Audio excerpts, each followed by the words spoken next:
Halo teman-teman, selamat datang kembali di channel horor Mata Gaib.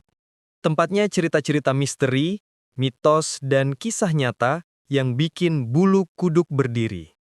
Malam ini, aku bakal bawain sebuah kisah horor legendaris yang sangat terkenal, yaitu tentang KKN Desa Penari.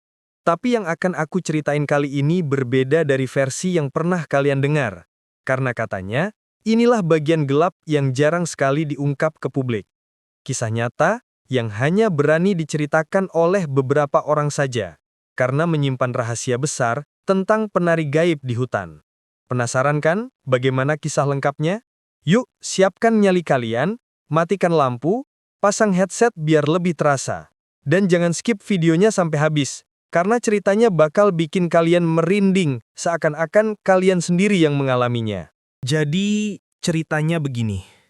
Ada sekelompok mahasiswa dari sebuah universitas negeri yang sedang melaksanakan KKN di sebuah desa terpencil, jauh di tengah hutan. Desa itu lokasinya begitu dalam, sampai-sampai sinyal handphone hampir tidak ada, dan jalan menuju ke sana cuma bisa dilewati kendaraan tertentu. Begitu mereka tiba di desa itu, suasananya langsung terasa aneh. Seolah-olah desa ini bukan desa biasa. Awalnya mereka disambut cukup ramah. Warga desa senyum, menyalami, bahkan menyiapkan makanan sederhana untuk mereka. Tapi entah kenapa ada yang ganjil. Senyumnya terasa kaku, tatapan matanya seperti menyimpan rahasia. Ada juga beberapa warga yang menatap dari jauh, tidak ikut mendekat, tapi matanya terus mengikuti rombongan mahasiswa itu, seolah-olah mereka sedang memperhatikan sesuatu yang bukan orang asing, melainkan calon korban. Setelah acara penyambutan singkat, mahasiswa-mahasiswa itu dibawa ke rumah yang sudah disiapkan untuk tempat tinggal selama KKN. Rumahnya besar, terbuat dari kayu tua, dengan dinding yang sudah sedikit menghitam. Di depan rumah ada pohon besar yang rimbun, daunnya lebat, dan anginnya terasa dingin setiap kali melewati pohon itu. Beberapa mahasiswa bahkan sempat bercanda, kayak rumah angker ya, tapi candaan itu hanya dibalas dengan tatapan serius dari kepala desa. Malam pertama di desa itu seharusnya jadi malam istirahat. Tapi dari awal, aturan sudah diberikan. Kepala desa dengan nada tegas berkata, "Ingat, jangan pernah keluar rumah setelah maghrib. Apapun alasannya, tetaplah di dalam. Jangan mencoba jalan-jalan malam." Waktu mendengar aturan itu, sebagian mahasiswa hanya mengangguk tanpa terlalu memikirkannya. Mereka menganggap itu hanya kebiasaan orang desa yang masih memegang adat. Tapi ternyata aturan itu bukan sekadar adat. Malam pun tiba. Udara terasa sangat berbeda. Tidak ada suara bising kendaraan, tidak ada lampu jalan, hanya suara serangga dan jangkrik yang menemani. Malam di desa itu terasa sangat gelap, pekat, dan hawa dinginnya menusuk tulang. Beberapa mahasiswa berusaha ngobrol santai. Ada yang main kartu, ada yang sekedar cerita-cerita sambil ketawa kecil. Tapi di tengah suasana itu, seorang mahasiswa bernama Andi tidak bisa tidur. Andi sejak awal merasa gelisah. Ada sesuatu yang mengganggunya, dan semakin malam, perasaan itu makin kuat. Tiba-tiba, dari kejauhan, telinganya mendengar suara yang aneh. Suara alunan gamelan, samar-samar, seperti datang dari dalam hutan. Suara itu pelan, tapi jelas. Gamelan dengan ritme lambat menimbulkan rasa aneh yang sulit dijelaskan. Andi terdiam.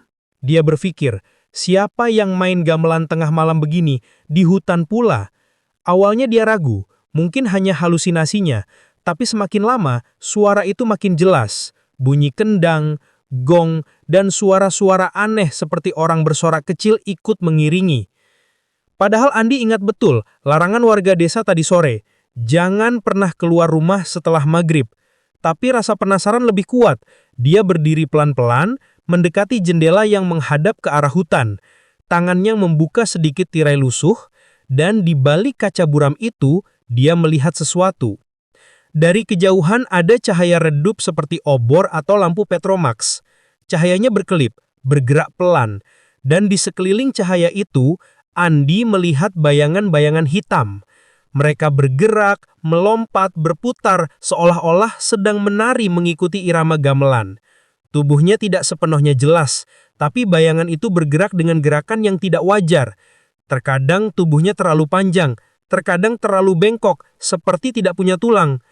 Andi mengucik matanya, berharap apa yang dia lihat hanyalah bayangan pepohonan. Tapi semakin diperhatikan, semakin jelaslah wujud orang-orang yang sedang menari itu. Namun wajah mereka bukan wajah manusia. Ada yang tidak punya mata, hanya lubang hitam kosong. Ada yang mulutnya sobek hingga telinga. Dan ada yang wajahnya menunduk, tapi kepalanya bisa berputar mengikuti arah tubuhnya yang menari. Andi langsung mundur satu langkah, tubuhnya gemetar. Tapi rasa penasaran tetap membuatnya tidak bisa berpaling. Dia ingin tahu lebih banyak. Di tengah ketakutannya, matanya tertuju pada satu sosok, seorang wanita memakai selendang panjang, menari paling depan.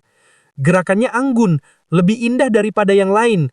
Selendangnya melambai-lambai, mengikuti arah angin malam. Tapi ketika wajahnya perlahan menoleh ke arah Andi, jantungnya seakan berhenti.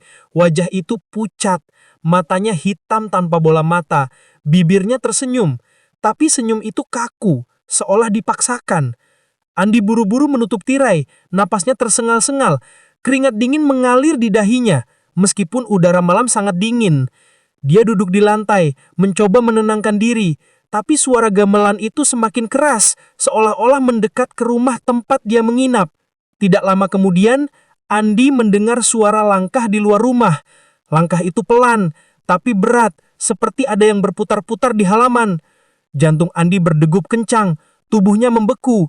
Dia ingin membangunkan teman-temannya, tapi lidahnya keluh, suaranya tidak keluar. Dari celah kecil di jendela, Andi bisa melihat bayangan seseorang lewat. Rambutnya panjang menjuntai, hampir menyentuh tanah. Tubuhnya membungkuk, tangannya panjang, seperti menjulur. Bayangan itu berhenti tepat di depan rumah, seolah-olah tahu ada yang sedang mengintip dari dalam. Andi langsung berlari ke arah kasur, menarik selimut dan menutupi seluruh tubuhnya. Dia berusaha memejamkan mata, berpura-pura tidur, tapi suara gamelan, suara langkah, dan bayangan yang dia lihat tadi terus menghantuinya. Malam itu, Andi tidak bisa tidur sama sekali. Dan sejak malam itu, dia tahu larangan warga desa bukan sekedar adat, tapi peringatan. Ada sesuatu di desa itu, sesuatu yang tidak seharusnya dilihat manusia. Beberapa hari setelah kejadian itu, suasana di rumah tempat mahasiswa KKN tinggal semakin tidak nyaman. Banyak di antara mereka yang tiba-tiba sering mimpi buruk. Ada yang bermimpi dikejar bayangan hitam, ada yang bermimpi melihat wajah aneh yang tersenyum kaku, dan ada juga yang bangun tidur dengan tubuh penuh keringat dingin tanpa tahu penyebabnya. Bahkan, salah satu teman mereka mendadak jatuh sakit, panas tinggi, tapi dokter desa bilang tidak ada gejala penyakit apapun. Semakin lama, mereka mulai sadar kalau ada sesuatu yang tidak beres di desa itu. Andi sendiri sejak malam pertama sudah merasa terganggu. Suara gamelan yang dia dengar ternyata tidak berhenti di malam itu saja. Hampir setiap malam, suara itu muncul lagi. Kadang pelan, kadang seperti mendekat ke arah rumah mereka. Dan setiap kali suara itu terdengar, Andi selalu merasa tubuhnya berat. Matanya seolah dipaksa untuk melihat ke arah hutan. Dia mencoba mengabaikan, tapi rasa penasarannya semakin kuat. Seperti ada sesuatu yang memanggil namanya dari kegelapan hutan. Sampai akhirnya pada malam keempat, Andi benar-benar tidak bisa menahan diri. Saat teman-temannya sudah tidur, suara gamelan kembali terdengar. Kali ini lebih jelas, iramanya pelan tapi terus-menerus, seperti sebuah undangan yang tidak bisa ditolak. Andi terbangun, duduk di tepi kasur sambil menajamkan telinga. Di saat yang sama, Rina, teman satu kelompoknya, ternyata juga terbangun. Rina menatap Andi dengan wajah pucat. "Kamu juga dengar kan?" bisiknya. Andi mengangguk. Matanya menatap ke arah jendela. Mereka berdua saling berpandangan, seolah paham bahwa malam ini mereka sama-sama penasaran. Tanpa membangunkan teman-teman lain, mereka memutuskan untuk keluar. Pelan-pelan, mereka membuka pintu kayu tua itu. Engselnya berdecit, membuat suara kecil yang terdengar nyaring di tengah malam. Jantung mereka berdegup kencang, tapi kaki mereka tetap melangkah. Udara malam terasa jauh lebih dingin. Angin yang berhembus membawa aroma tanah basah bercampur dengan bau dupa yang samar-samar. Semakin mereka mendekat ke arah hutan, suara gamelan semakin jelas. Bukan hanya kendang dan gong, tapi ada suara sinden yang mendayu-dayu, lirih namun menggema, seolah-olah suara itu tidak berasal dari manusia. Jalan setapak menuju hutan gelap gulita, hanya diterangi cahaya bulan yang temaram. Pohon-pohon besar berdiri rapat, daunnya berdesir seperti bisikan-bisikan halus. Andi menggenggam senter kecil, tapi cahaya itu tidak mampu menembus pekatnya hutan. Rina berjalan di sampingnya, wajahnya pucat, tangannya bergetar sambil memegang lengan Andi. Setelah berjalan cukup jauh, mereka tiba di sebuah lapangan terbuka di tengah hutan. Di sanalah mereka melihat sesuatu yang membuat darah seakan berhenti mengalir. Sebuah panggung besar berdiri di tengah-tengah lapangan itu. Panggung kayu dengan kain merah panjang yang melilit di sekelilingnya. Cahaya obor menyala di beberapa sudut, membuat bayangan menari-nari di tanah. Dan di atas panggung itu, seorang wanita cantik sedang menari. Gerakannya begitu anggun, selendangnya melambai-lambai mengikuti irama gamelan yang semakin keras. Sekilas Andi terpaku. Wajah wanita itu begitu mempesona, tatapannya tajam, tubuhnya lentur mengikuti setiap nada. Tapi saat diperhatikan lebih dekat, Andi sadar ada yang tidak wajar. Wajah wanita itu terlalu pucat, matanya hitam legam tanpa bola mata, dan senyumnya terlalu lebar, kaku, seolah bukan milik manusia. Rina menutup mulutnya dengan tangan, tubuhnya bergetar hebat, tapi pandangan Andi seperti terkunci pada wanita itu. Matanya tidak bisa berpaling, seolah terhipnotis oleh tarian yang aneh dan memikat. Dan bukan hanya itu yang membuat mereka ketakutan. Di sekeliling panggung, duduk ratusan makhluk tak dikenal, seolah menjadi penonton. Ada sosok tinggi besar dengan tubuh hitam legam, matanya merah menyala. Ada yang rambutnya panjang menutupi muka, duduk sambil menggerakkan kepalanya ke kiri dan ke kanan mengikuti musik. Bahkan ada makhluk dengan tubuh menyerupai hewan, berkaki 4, tapi duduk tegak seperti manusia. Mereka semua diam, hanya menatap tarian itu dengan wajah tanpa ekspresi. Andi mulai melangkah maju tanpa sadar, seolah ingin mendekat ke panggung itu. Rina panik, dia berusaha menarik lengan Andi. "Jangan Andi, kita harus pergi dari sini," bisiknya ketakutan.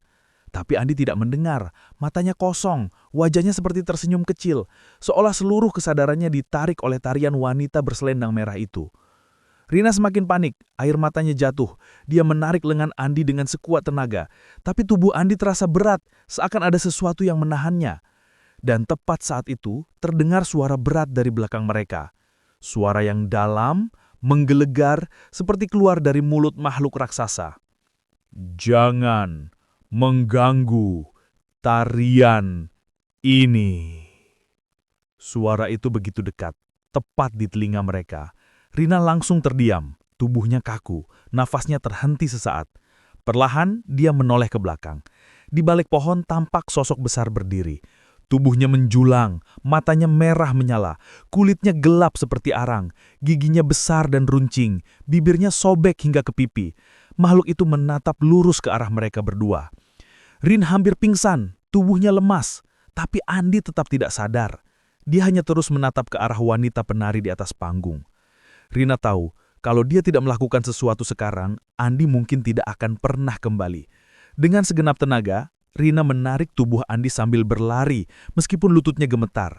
Tapi semakin dia berlari, suara gamelan semakin keras, suara sinden semakin nyaring, dan tawa-tawa aneh mulai terdengar dari arah penonton yang tidak manusia itu. Suara-suara itu bercampur, menggema di seluruh hutan, seperti mengejek, seperti memanggil. Dan yang lebih menyeramkan, langkah kaki besar terdengar mengikuti mereka dari belakang. Pohon-pohon bergetar, tanah terasa bergoncang setiap kali langkah itu terdengar. Rina menangis sambil menyeret Andi yang setengah sadar. Dia tidak berani menoleh ke belakang, tapi dia bisa merasakan napas panas sesuatu tepat di tengguknya. Udara dingin bercampur dengan bau busuk yang menusuk hidung. Andi masih saja menoleh ke arah panggung, seolah memohon untuk kembali. Dengan penuh ketakutan, mereka berhasil kembali mendekati rumah tempat mereka tinggal. Begitu melewati pagar bambu kecil yang mengelilingi rumah itu, suara gamelan mendadak hilang, hening, sunyi, seakan tidak pernah ada apa-apa di hutan tadi. Andi jatuh tersungkur di lantai, nafasnya kerengah-engah, wajahnya pucat pasi. Rina terduduk di sampingnya, tubuhnya lemas, masih menangis. Mereka berdua saling bertatapan dengan ketakutan. Andi tidak bisa berkata-kata, hanya bisa berbisik pelan. Dia menari untukku. Malam itu mereka tidak tidur. Dan sejak kejadian itu, mereka tahu, mereka sudah melihat sesuatu yang seharusnya tidak pernah dilihat manusia. Sesuatu yang selama ini hanya dianggap cerita, ternyata nyata, dan mereka sudah menjadi bagian darinya. Keesokan paginya, suasana rumah KKN menjadi kacau. Andi terbaring di kasurnya dengan tubuh panas membara. Keringatnya mengucur deras meski udara pagi di desa itu masih begitu dingin. Matanya terbuka, tapi kosong, tidak fokus pada siapapun. Beberapa teman mencoba memanggil namanya, menggoyangkan tubuhnya, tapi Andi hanya menatap ke satu titik di langit-langit, seolah jiwanya melayang entah kemana. Rina yang semalaman tidak tidur masih duduk di sampingnya dengan wajah pucat dan mata sembab. Dia terus menggenggam tangan Andi, berharap temannya bisa kembali normal, tapi yang dirasakannya hanya dingin, bukan hangat seperti biasanya. Mahasiswa lain panik. Mereka berniat membawa Andi ke puskesmas terdekat, tapi jarak yang jauh dan jalanan yang sulit membuat itu mustahil dilakukan dengan cepat. Akhirnya mereka memutuskan untuk memanggil kepala desa. Tidak lama kemudian, beberapa orang tua desa datang. Mereka melihat keadaan Andi, lalu saling berpandangan dengan wajah serius. Salah satu dari mereka, seorang pria tua berwajah keriput, hanya menggeleng pelan sambil berkata, "Ini bukan sakit biasa, kalian sudah melanggar." Kata-kata itu membuat seluruh mahasiswa terdiam. Rina yang sudah tidak kuat menahan rasa bersalah, akhirnya menangis terseduh-seduh. Dia menceritakan semua yang terjadi semalam, bagaimana mereka mengikuti suara gamelan, melihat panggung, penari, hingga suara berat yang melarang mereka mengganggu. Semua orang di dalam ruangan mendengarkan dengan tegang. Beberapa mahasiswa yang lain bahkan langsung pucat begitu mendengar cerita itu, seolah mereka tahu betapa besar kesalahan yang sudah dilakukan. Pria tua itu menghela napas panjang, lalu memanggil beberapa warga untuk menyiapkan sesuatu. Mereka membawa dupa, kendi berisi air, serta beberapa sesajen berupa bunga dan kemenyan. Malam itu juga, mereka memutuskan melakukan sebuah ritual untuk menyelamatkan Andi. Rumah kayu tempat mereka menginap berubah menjadi tempat penuh asap tipis dari dupa yang dibakar. Aroma kemenyan menyengat bercampur dengan bau tanah basah, membuat suasana semakin mencekam. Andi diletakkan di lantai dengan tubuh terbujur, sementara warga duduk melingkar. Kepala desa duduk paling depan memimpin doa-doa dengan bahasa Jawa halus yang sulit dimengerti oleh para mahasiswa. Sesekali suara gamelan terdengar samar dari kejauhan, padahal jelas-jelas tidak ada orang yang sedang menggelar pertunjukan malam itu. Rina yang mendengar suara itu kembali merinding. Bulu kuduknya berdiri dan matanya berkaca-kaca. Dia tahu mereka sedang diawasi. Dalam ritual itu, seorang wanita tua desa yang disebut sebagai dukun atau sesepuh mulai berbicara. Suaranya berat, seperti bukan keluar dari dirinya sendiri. Dia sudah melihat, dia sudah dipanggil, penari itu menandainya. Suasana semakin sunyi, hanya suara tangisan pelan Rina yang terdengar. Dukun itu lalu melanjutkan, di hutan itu memang ada penunggu, seorang wanita yang menari abadi menunggu manusia yang berani melanggar aturan desa. Siapapun yang menonton tariannya, jiwanya akan dibawa, tubuhnya mungkin kembali, tapi dirinya tidak akan pernah utuh lagi. Mendengar kata-kata itu, beberapa mahasiswa langsung berpegangan tangan satu sama lain, ketakutan. Mereka baru benar-benar paham kenapa larangan untuk tidak keluar rumah setelah maghrib begitu ditekankan. Itu bukan sekedar aturan, tapi peringatan untuk menjaga mereka dari sesuatu yang jauh lebih mengerikan. Ritual berlangsung berjam-jam. Sesekali tubuh Andi bergetar hebat, matanya melotot, lalu tertawa kecil dengan suara yang bukan suaranya sendiri. Suara tawa itu halus tapi sangat asing, membuat siapapun yang mendengarnya merasa dingin di tulang belakang. Sesepuh desa segera mengikatkan kain merah di pergelangan tangan Andi, membaca doa, lalu memercikan air dari kendi ke wajahnya. Setelah beberapa saat, tubuh Andi akhirnya terkulai lemah, matanya terpejam, dan napasnya kembali teratur. Semua orang menghela napas lega. mengira semuanya sudah selesai. Tapi kenyataannya tidak. Ketika Andi membuka matanya lagi, tatapannya tetap kosong. Dia melihat ke sekeliling, tapi seperti tidak mengenali siapapun. Rina memeluknya sambil menangis memanggil-manggil namanya, tapi Andi hanya tersenyum tipis. Senyuman itu aneh, kaku, seperti senyum penari yang mereka lihat di panggung hutan malam itu. Sesepuh desa hanya bisa menggeleng. Tubuhnya memang kembali, tapi jiwanya sudah dibawa. Kata-kata itu menghantam hati semua orang yang ada di ruangan. Rina menangis semakin keras, sementara teman-teman lain hanya bisa menunduk, tidak tahu harus berbuat apa. Kepala desa menambahkan dengan suara pelan namun tegas, "Ini pelajaran bagi kalian, jangan pernah menantang atau meremehkan aturan di desa ini. Ada hal-hal yang tidak bisa dijelaskan dengan logika." Hari-hari berikutnya menjadi semakin berat. Andi tidak pernah lagi seperti dulu. Dia berjalan seperti orang linglung, sering menatap kosong ke arah hutan, dan terkadang tersenyum sendiri tanpa alasan. Beberapa kali, Rina mendapati Andi berdiri di depan jendela tengah malam, menatap gelapnya pepohonan, seolah sedang mendengarkan sesuatu. Ketika Rina mendekat, samar-samar terdengar suara gamelan lagi. Itu tadi cerita horor tentang kisah nyata KKN Desa Penari yang tak pernah diceritakan. Bagian gelap yang jarang sekali diungkap, tentang penari gaib yang konon bisa mengambil jiwa orang-orang yang melanggar aturan desa. Sampai sekarang, banyak orang percaya kalau suara gamelan dari dalam hutan adalah undangan terakhir. Undangan yang seharusnya tidak pernah diikuti. Kalau kalian pernah dengar cerita atau bahkan punya pengalaman horor saat KKN, coba tulis di kolom komentar. Siapa tahu bisa aku angkat jadi kisah di video berikutnya. Jangan lupa like, share, dan subscribe supaya kalian gak ketinggalan cerita-cerita horor lainnya. Terima kasih sudah menonton, sampai jumpa di kisah horor selanjutnya. Dan hati-hati, jangan sampai kalian juga tergoda mengikuti suara gamelan itu.